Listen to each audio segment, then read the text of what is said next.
Waaqayyo siniif baay'ee hordoftoota sagantaa keenya har'aatiin keessummaa tokko isinii qabadee dhiyaadheera. Sagantaa kana kan isinii wajjin turu ani Paaster Eebbisaa Baqqaleeti. Akkuma kana keessummaa keenya eenyudha, maqaa isaanii fi eessa akka dhufanii maal akka hojjetanime isaanumarraa dhageenya. Gara isaaniitti isin dabarsitee mee dhaggeeffannaa keenya kan hordoftoota keenyaaf maqaa keessan eessatti akka dhalattan ifannoo godhaa. Maqaan isaa eebbifamu waan hojjetanii magaalaa an kana naladhe gara gosa keessatti jaa biyya naannoo alatti gombii iddoo jedhamu kana jira kan jedhamu keessatti naladhe achumatti achumatti harka waaqayyoon dibame maqaan koo Raasmoo kan jedhama. Kan abbaan isaatti gosachumadha. Bakka kana keessatti mana barumsaa waldaattis jabaachaa dhuunfoo. Sagantamii sadii kaasee. Mana barumsaa elementarii gosa sadarkaa jalqabaa eessatti barattu haala kamiin barata? Yaada wantoonni ani keessa daddarbe yoon yaada baay'ee kan nama gaddisiisudha. Isuma keessatti waaqayyo na gargaaree kutaa tokko hanga shanitti deemtu sa'aatii tokko walakkaatti kan dabaluu deemee. Yeroo deemtu miillaan deemtamoo? Miilluma akkuma ammaa kan agartee turteetti. Miillumaan deemaa. Tokko hanga shanitti akkasitti lafa baradhe. Shani hanga saddeetitti maatiin koo sababii hiyyeessa turaniif jechuun akka qalleessa sababii ta'anii abbaa koo hin beekutu maatiin irraa sababii ta'eef barattoonni horii walitti buusanii istamaa ofiisuu gargaaranii afee teenya naaf bitan. Amma kutaa torbaatti harrichaan baradhee isa booddee harrichis hin du'e. Kutaa torbaatti harreen hin du'e? Harrichis hin du'e. Yeroo harrichis du'utti ammas akkuma waggoota darbee yeroota darbeetti lafa nyaakama. Kutaa saddeet hanga xumuraatti walakkaas ministeeraa deebiin lafa barachuu jalqabe. Ammas barattoonni koo manni barumsaa koo keessatti baradhu sun deebisanii harreen akka kanatti maraa.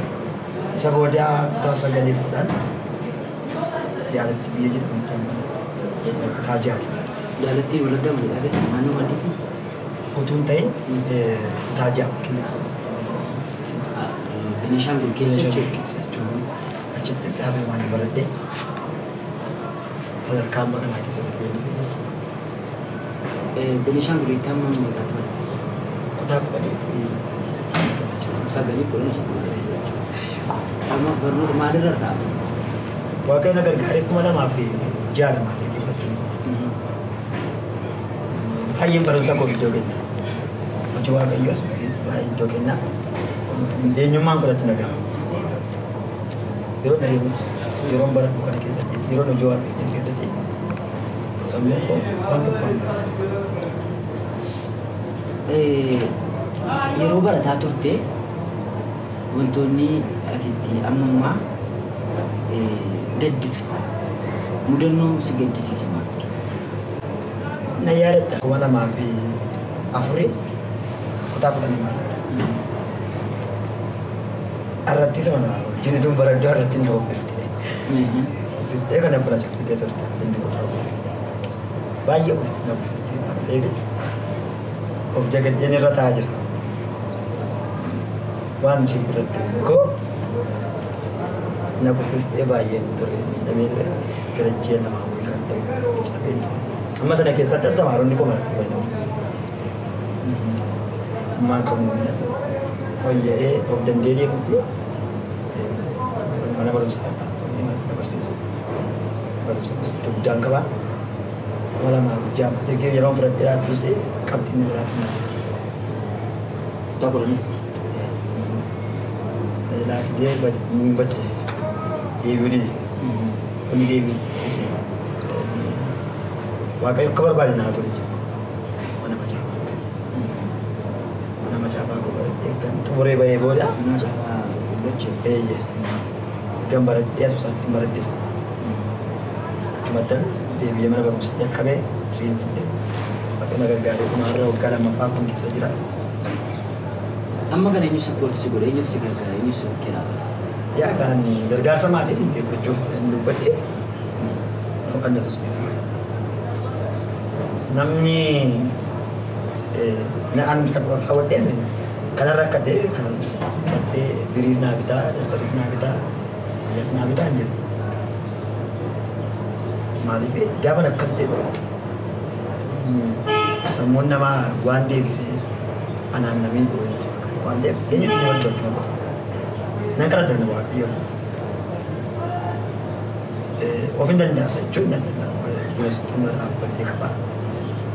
Hojii gaabbii naa nan argadha. Bunni situ dhaabamu akkam bira dhaaba? Buna egaa an baay'een dhaaba. Hojii baay'een hojii koos baay'een hojjeta. Aramaas nan arga waan hojjetu hin jiru.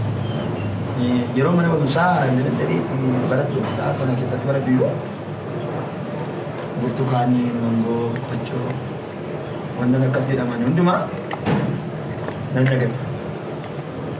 Isumaan daftanii haati waan turte ijoollee dhiiraa nama 8 wajjin duuba 5 dhiiraa duwani bicha ture kan duraas Gaguruu yeroo dhuftu namatu si yaabsisaa muka. Muka baay'ee yaaban. Ofiki? Amman mangoo yaabanii. Gaguruu si yaabanii jiru. Mangoo miilli kee si qabataa? Akkuma miilli koo akkuma qaama fayyaatti hojjetu waan hojjechiisu hundumaa hojjechiisa.